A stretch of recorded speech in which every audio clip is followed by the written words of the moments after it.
From the Global Focus Newsroom, I am Kakunga Mwangi, and this is the World Minute. Thank you for joining us for this special afternoon edition, and we are with you for the next half hour. Thank you for joining us as we dive into today's most pressing issues from Kenya and across the world. And you can keep up with the conversation on our social media handles at the World Minute KE or with the hashtag the World Minute. These are today's top headlines. NACADA raises alarm on the rising threat of synthetic drug abuse among Kenyan youth. Communications Authority of Kenya introduces new guidelines to protect children and teens online. In politics, the debate heats up over proposed social media regulations, raising fresh concerns about censorship. And in human rights, disturbing reports emerge on abductions and extrajudicial killings, and experts weigh in. Emerged following the anti-finance bill protests held in Kenya last year. A new report by the Human Rights Watch accuses security forces of abducting and, in some cases, unlawfully killing protesters. The report documents instances where individuals were reportedly taken by plainclothes officers in unmarked vehicles and detained in undisclosed locations without access to lawyers or their families. Human rights organizations say these actions violate both Kenyan law and international human rights standards. And in response, Kenyan authorities have stated that investigations will be conducted where wrongdoing is found, though no senior officials have been held accountable to date. Our reporter Sheila Murithi has prepared this report.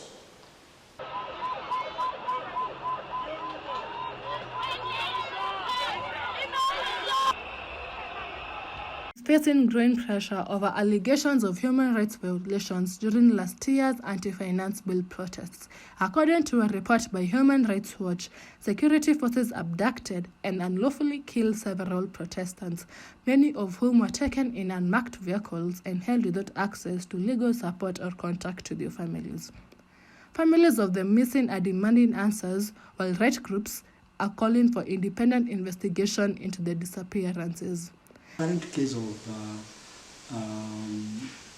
abductions, what we have seen over the last 1 year, probably going back a few years, what we can see is that this is a continuation of that contestation between freedom and authority. On the other hand, people wanting more freedom, and authority trying to restrain human beings from exercising, in this case the citizens, from exercising their freedom. So the question, therefore, that confronts us is, what can we say about one, the balance between the freedom as Kenyans want it, and the government, and the extent to which it is willing to allow those freedoms, or Kenyans to enjoy the freedoms. And maybe what we can say in a nutshell is that the government can only understand why people are yearning for these freedoms. Because as far as the government is concerned, Kenyans already have freedom. But you and I know that freedom, has to be earned, almost regularly. So there cannot be an ideal. You cannot have a moment where you can say that the government has given people adequate freedom. People will never be satisfied with freedom that is given to them by government, because by their very nature.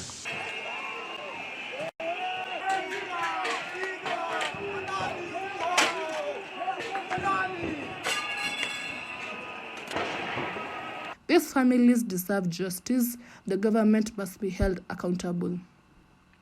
While authorities claim investigations are ongoing, activists say more transparency and accountability are needed to prevent further abuses. Reporting for the World Minute, I am Sheila Murithi, Nairobi. The topic of human rights abuses, the abductions and killings are in the spotlight in Kenya. Joining me now is Sheila Muridi. Good afternoon, Sheila. So, what exactly are the human rights abuse allegations about? Thanks, Gakunga. A report by Human Rights Watch says that during last year's anti-finance bill protests, Kenyan security forces abducted protesters, tortured some, and even carried out unlawful killings. Many victims were held secretly without access to their families' lawyers, which is a clear violation of both Kenyan and international law. That is very concerning. And how has the government responded to these claims? The government says it's investigating cases where wrongdoing is reported, but so far there hasn't been much accountability. Human rights groups are pushing for independent investigations because they worry that internal probes might not deliver real justice. And what could be the bigger impact of these abuses if they're not properly addressed? The bigger risk is that trust between citizens and the state could keep eroding. When protesters fear being abducted or killed simply for speaking out, it discourages civic participation and weakens democracy. That's why rights organizations are warning that Kenya's reputation and future stability could be at stake if there is no real accountability. Thank you, Sheila, for your important report, and we'll continue to follow this story and update you as more emerges. Joining me in studio as well is Dr. Samuel Kabue of the Committee of the Rights of Persons with Disabilities. Mr. Kabue, thank you so much for joining us. What does the recent rise in abductions and killings during protests suggest about the current relationship between citizens and security forces in Kenya, and how might this impact future civic engagement? The abductions, in the first place, is an abuse of human rights. It's something that is totally abhorred when we talk about human rights.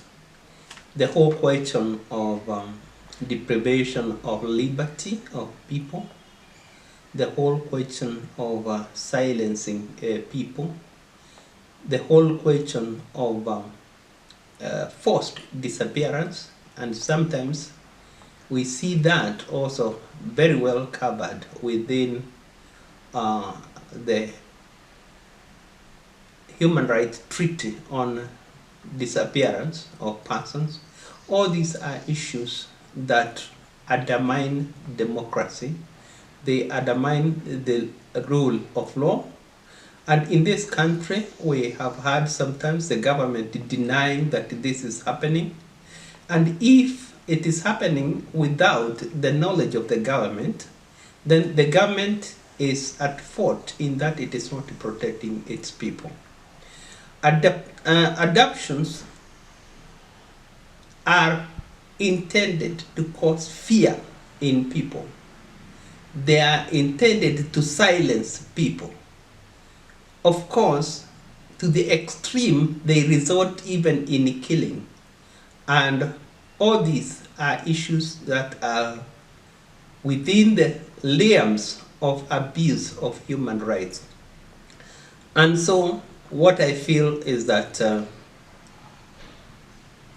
the government needed to be very clear, to come out open, and if, as they sometimes say, that they are not responsible, to bring out those who are responsible and to punish them for this kind of ills.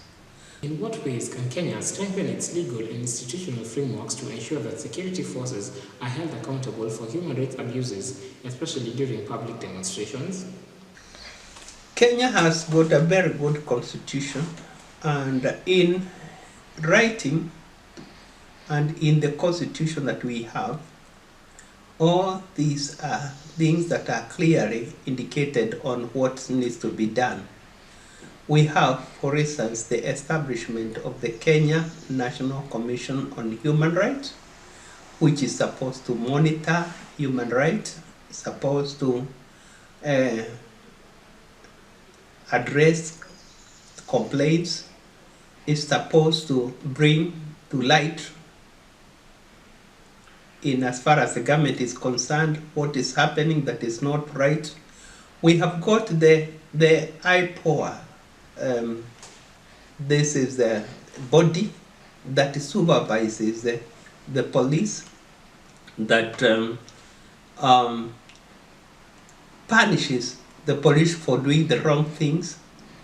And of course, we have the Inspector General of the police, who is in charge of all the police in as far as the Constitution is concerned. So the legal framework exists. The biggest problem we have is the implementation of that legal framework. For instance, the Kenya National Commission on Human Rights will keep on raising issues on the human rights abuse, but the government does not take its advice, does not take action on what they expose. And this is exactly why they exist, to be able to expose these kind of problems. Looking at examples from other democracies, what practical reforms could Kenya adopt to balance maintaining public order with protecting the right to peaceful protest and free expression? Yes, looking at other democracies like America and others, and we can see it now in America when they have a president who is making a lot of orders that are not in line with what the people want. We have had people go to court, and of course we wait to see the results of this.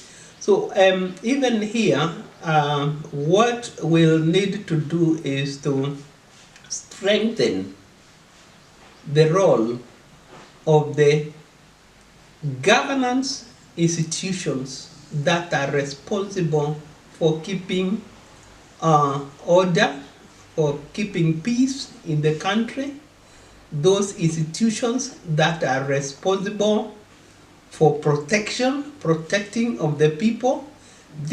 All these need to be strengthened, and as they are strengthened, then we need to find out why we live in a hegemonic regime where people can disobey the law because they're in power and get away with it.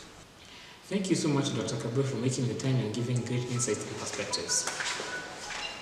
Moving on to our next story, social media has become one of the most powerful tools for civic engagement in Kenya, from organizing protests and amplifying voices, and also helps hold leaders accountable. But as the public pressure builds online, the government is moving to tighten control over digital platforms. New regulations will require social media companies like TikTok, X, and Facebook to open physical offices in Kenya, allowing closer oversight to what is published and shared. Officials say that these measures are meant to curb misinformation, hate speech, and online exploitation.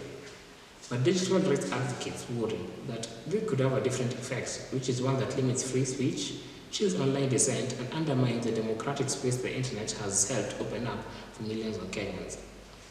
With questions mounting about transparency, accountability, and the future of free expression, we have a closer look at what changes could mean for Kenya's digital democracy.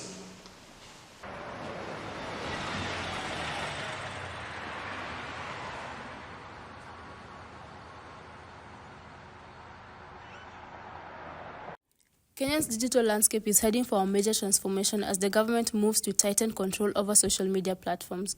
Authorities are now requiring companies like TikTok, X, and Facebook to open physical offices in the country, aiming to hold them directly responsible for the spread of misinformation, cyberbullying, and incitement to violence. Supporters of the plan argue that stronger oversight is necessary to protect users from online harm, but critics worry it could become a tool to silence political dissent, especially as online activism against President Ruto's administration grows louder. Definitely, the whole question of social media has arisen not only in Kenya but in every place that the social media need to be controlled, because it has also been at times misused by people. We have had people on social media impersonating others and that kind of thing. So there is need to a certain extent for the control of the social media. But in a situation where the media in general is gagged by the government, of course the media, the social media becomes the medium through which information is passed on. And we have seen that with the Gen Zs. They organize themselves through social media, and they became quite a big force that, of course, threatened the government to an extent of making very serious changes in the way the country was being run. And so there is need for a balance between how we should use the social media, and there's nothing wrong with the social media,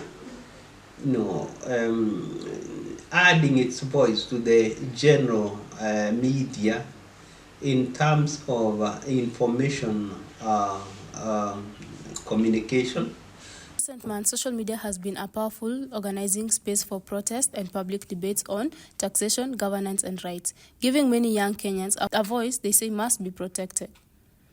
As Kenya works to regulate its online spaces, the country faces a difficult balancing act, ensuring safety without shutting down free expression. Reporting from Nairobi, I'm Makota Luengo.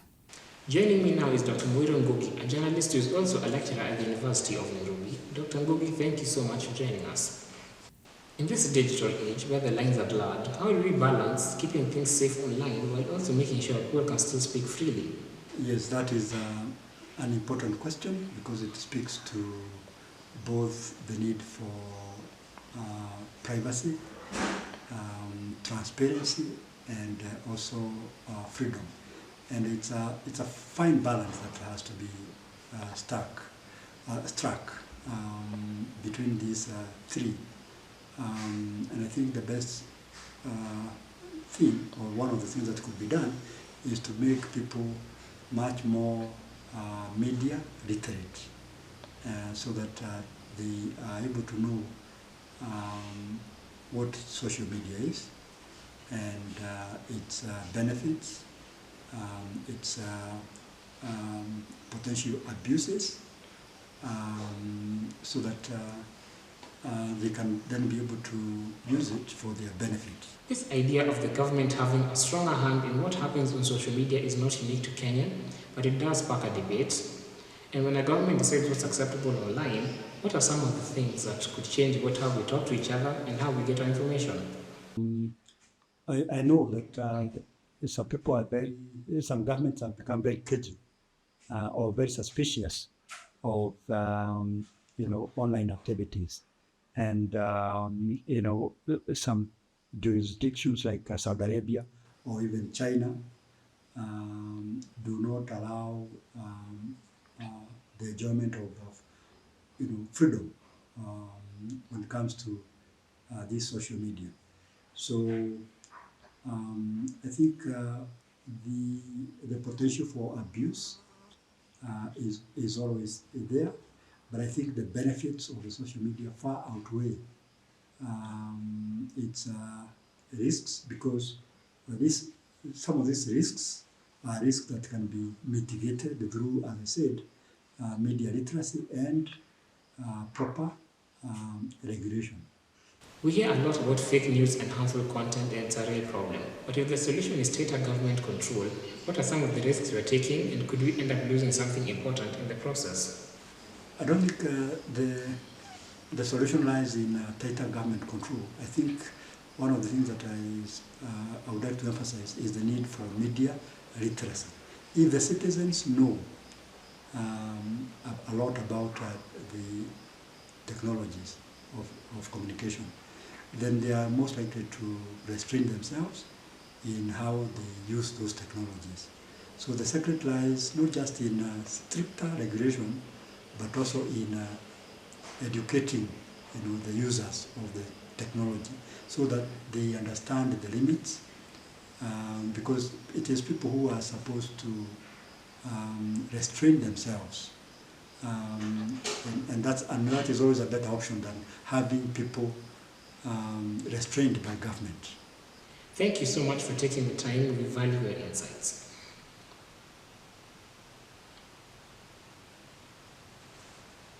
We will now take a short break. Don't forget to join the conversation on our social media handles at TheWorldMinuteKE and with the hashtag TheWorldMinute. And we'll be right back after this. Don't go anywhere.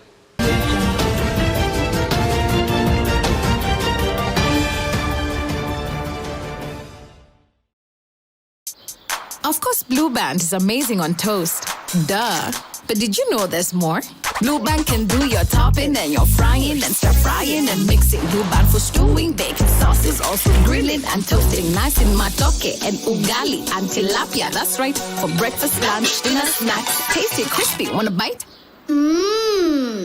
So yummy every time with omega-3 and omega-6 vitamins all for free. We use it anytime with healthy G. I'll be cooking up a song for my family.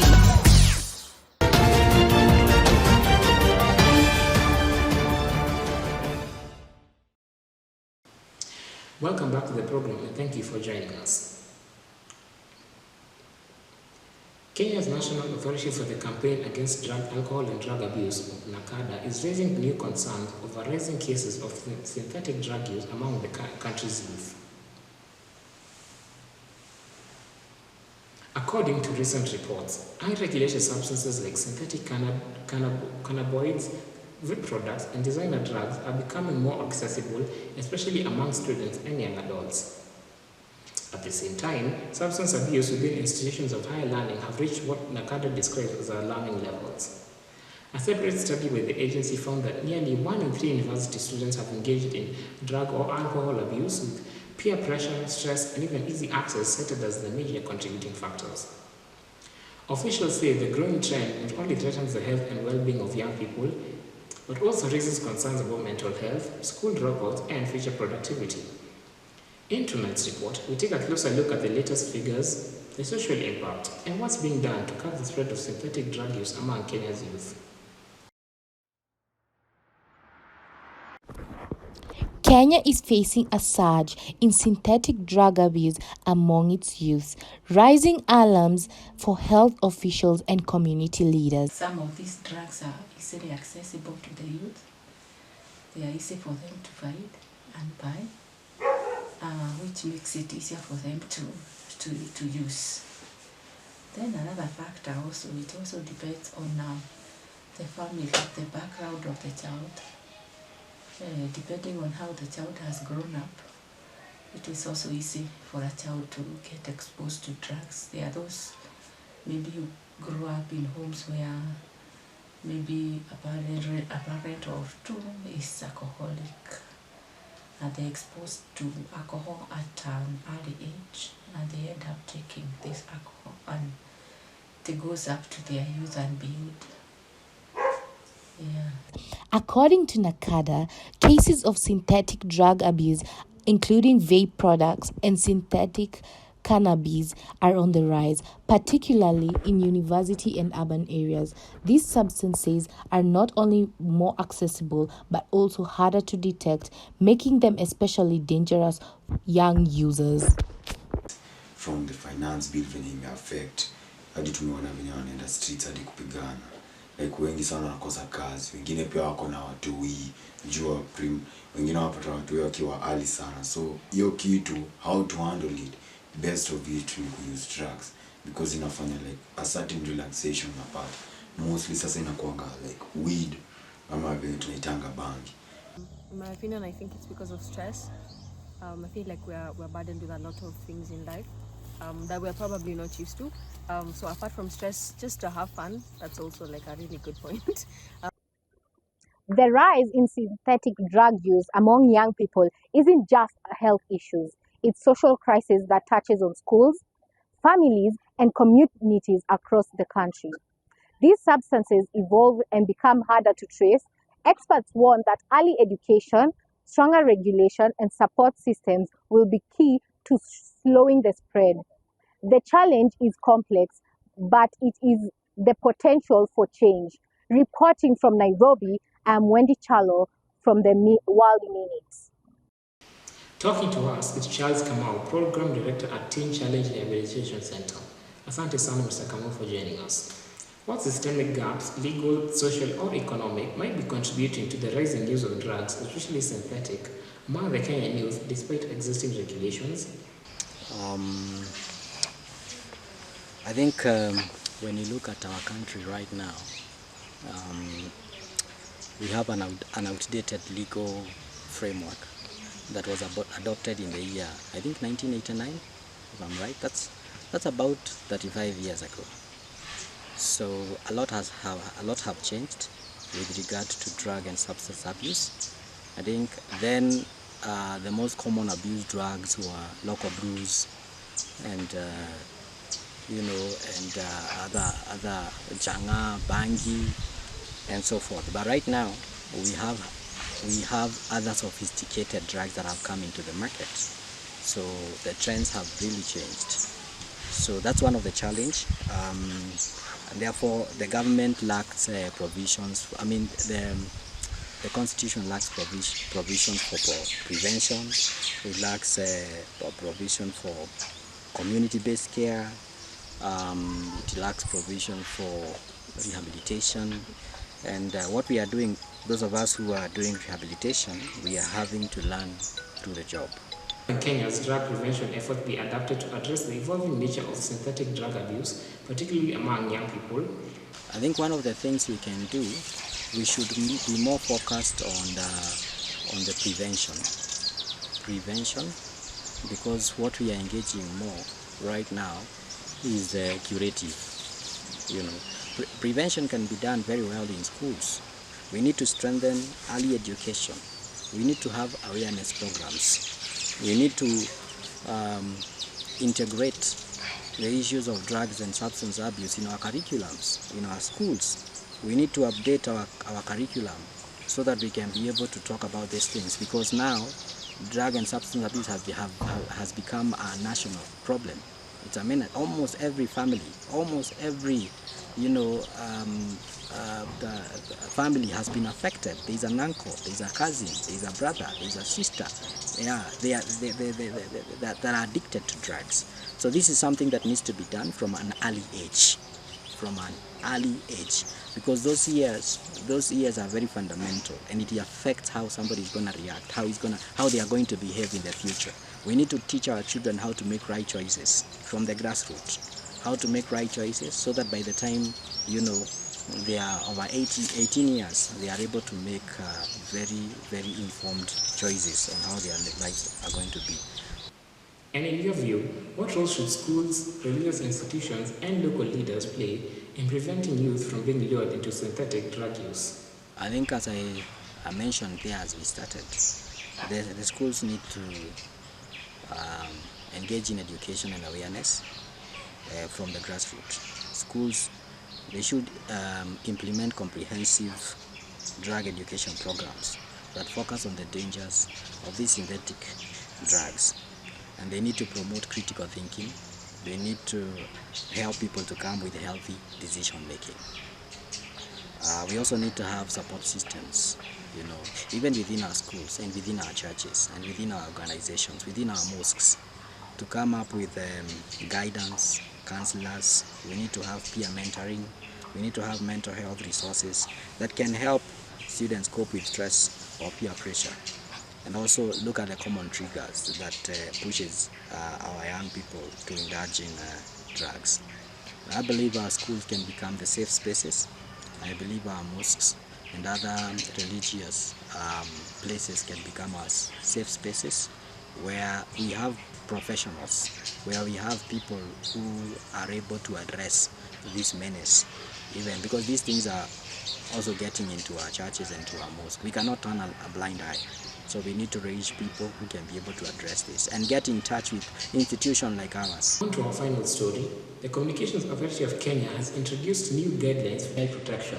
With growing concerns over children's safety on digital platforms, the Communications Authority of Kenya has launched new national guidelines aimed at protecting minors from online harm. These guidelines are meant to provide direction to internet service providers, content creators, schools, and guardians in ensuring that digital spaces are safer and more accountable. This initiative comes amid rising concerns and reports of online abuse, grooming, and exposure to harmful content among children and teens. This report explored the risks, the regulations, and what it means for families navigating the digital world. With internet access expanding across Kenya, concerns over child safety online are growing. The Communications Authority has introduced new guidelines aimed at protecting minors from online exploitation and harmful content.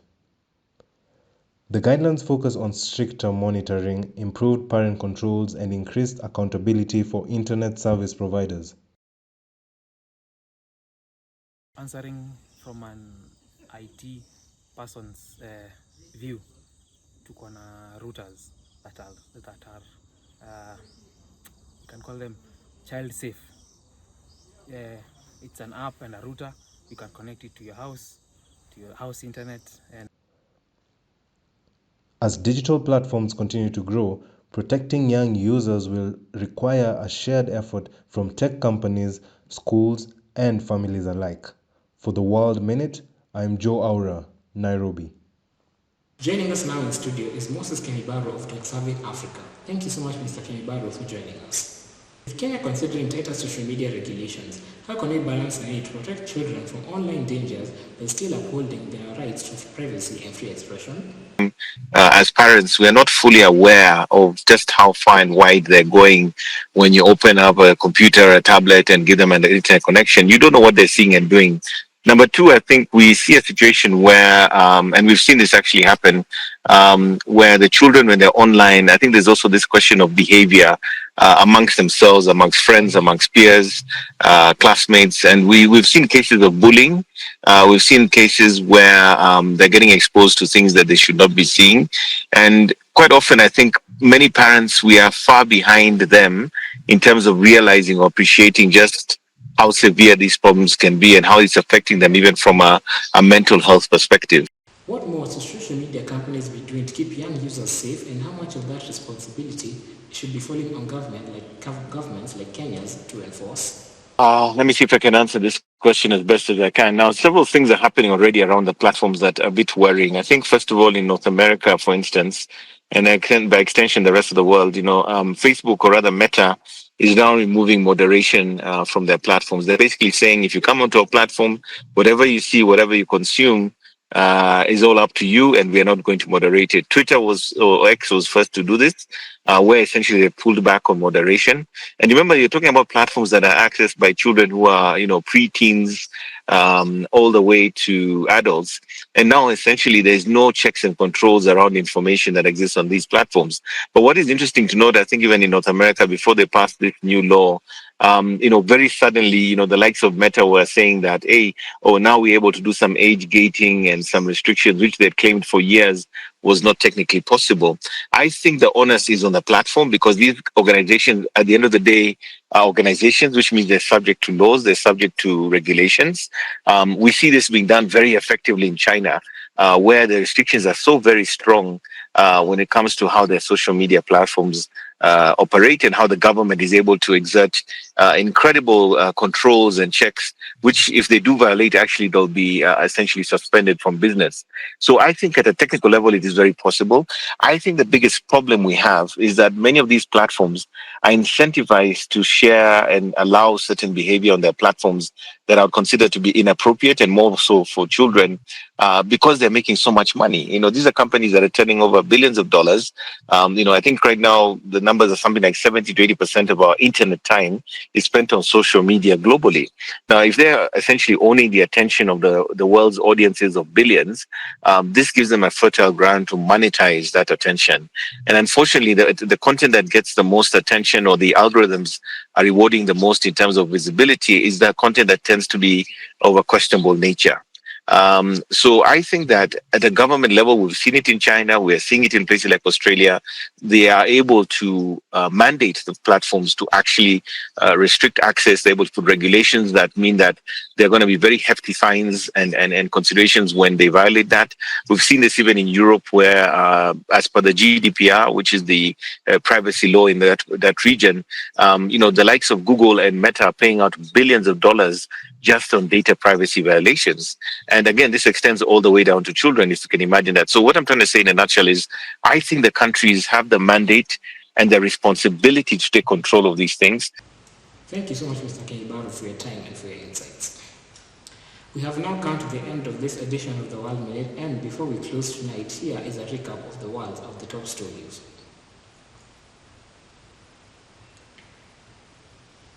Human rights organizations are demanding accountability following reports of abductions and killings linked to last year's protests. In the digital space, Kenya's push to regulate social media continues to spark debate.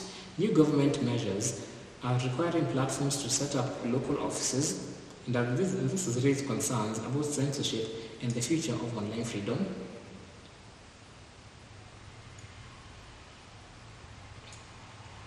The fight against drug abuse is intensifying as Nakada warns of a worrying increase in synthetic drug use among Kenyan youth, particularly in universities. Officials say urgent community-level action is needed to address the crisis. And the Communications Authority of Kenya has introduced new guidelines for child online protection, and these measures aim to strengthen safety for minors in the digital space by placing greater responsibility on internet providers, schools, and content platforms. That's it for this edition of The World Minute, and for more updates, follow us on our social media platform at The World Minute KE, and also with the hashtag The World Minute. Thank you so much for watching.